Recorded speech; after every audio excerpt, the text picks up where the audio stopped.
भरभरून देतात एवढं माहिती होतं. परंतु मला त्यावेळेस वाटत नव्हतं की मी कॅपेबल आहे म्हणून, किंवा स्वामी आपली किती परीक्षा घेतली. तर असंच माझ्या काही कोर्ट मॅटर चालू होते. म्हणजे माझे पोलीस PSIच्या संदर्भात माझे 7 वर्ष झाले, माझी ऑर्डर झाली होती. परंतु त्यावेळेस कोर्टामध्ये स्टे आल्यामुळे ते कोर्ट कचेऱ्या चालू होत्या आणि मार्ग काहीच मिळत नव्हता. तर मग असंच एक दिवस मी केंद्रामध्ये गेलो. मला सांगितलं होतं मित्रांनीच. तर मी केंद्रामध्ये गेलो आणि केंद्रामध्ये गेल्याच्यानंतर खरंच एकदम मनाचं समाधान जे म्हणतो आपण समाधान, तर ते मिळालं मला. आणि फक्त मी स्वामीजवळ एवढंच बोललो की स्वामी, जे आहे ते माझ्या पत्रामध्ये पडू द्या. कारण की आपण काही कुठं चुकीचं केलेलं नव्हतं किंवा आपण काही चुकीची मागणी करत नव्हतो. तर अशामुळं काय झालं की मी फक्त केंद्रामध्ये दर गुरुवारी जायला सुरुवात केली आणि स्वामीला फक्त मी सांगायचो की जे आहे तेवढं फक्त व्यवस्थित होऊन द्या.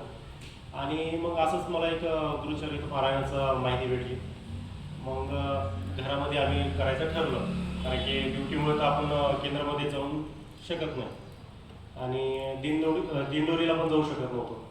मग घरी सुरुवात केली. खोटं नाही सांगत, अक्षरशः माझ्या अंगावर काटा येतो की मी फक्त तिसऱ्या दिवशी, ज्या केसचा निकाल जवळपास 6 वर्षापासून लागत नव्हता आणि त्या दिवशी सुद्धा तारीख होती हे मला माहिती होतं, पण त्या दिवशी काहीच होणार नाही केसमध्ये एवढं आम्हाला माहिती होतं.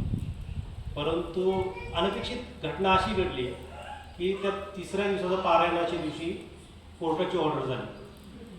म्हणजे अक्षरशः वकिलाला सुद्धा माहिती नव्हतं की होईल किंवा नाही असं.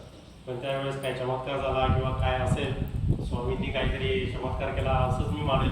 कारण की पारायण म्हणून फक्त तिसरा दिवस सुरू झाला होता आणि झालं ते. म्हणजे आपण कधी विचार म्हणीनं ध्यानी ठेवलेला आणि ती गोष्ट आपल्याला मिळून गेली. मग तेव्हापासून मग स्वामी भक्ती मार्गामध्ये मी माझं कुटुंब सर्व आले. 4 ते 5 वर्ष झाले कंटिन्यू स्वामी मार्गात आहे. कधीही काही अडचण आली तर असं नाही की मनामध्ये आपण स्वामीजवळ बोललो सुद्धा. आणि असं काही नाही आहे स्वामींनी म्हणजे असं आपण कंटिन्यू आपण काहीतरी करायलाच पाहिजे, म्हणजे स्वामी भक्ती वगैरे काही करायलाच पाहिजे. तुमच्या पद्धतीने तुमच्या परीनं जेवढं तुम्हाला करता येतं तुम्ही त्या पद्धतीने करत गेला. फक्त मन स्वच्छ ठेवून तुम्ही फक्त काम करत राहा, स्वामीच्या भक्ती मार्गामध्ये राहा.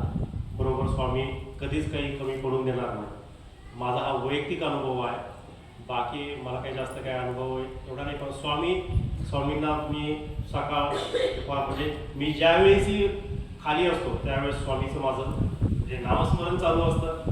माझ्या गाडीमध्ये सुद्धा नाही का स्वामींच्याच भक्ती, स्वामीच्या आरत्या, स्वामींच्याच सर्व काही माझ्या गाडीमध्ये असतात. मी कुठेही चाललो, कुठल्याही कामालाही चाललो तर स्वामीचं नाव घेऊन निघत असतो मी. आणि ती शक्ती भेटते आपोआप. कोणतीही अडचण असते तर फक्त मी स्वामींचं नाव घेतो आणि ते सगळ्या काही गोष्टी माझ्या निरासरण होतं. तर त्याच्यामुळं स्वामी कधीच कोणाला मी पडून देणार नाही. एवढं बोलून मी माझा दोष होतं. माझं जे मनोगत मी ते व्यक्त केलं. श्री स्वामी.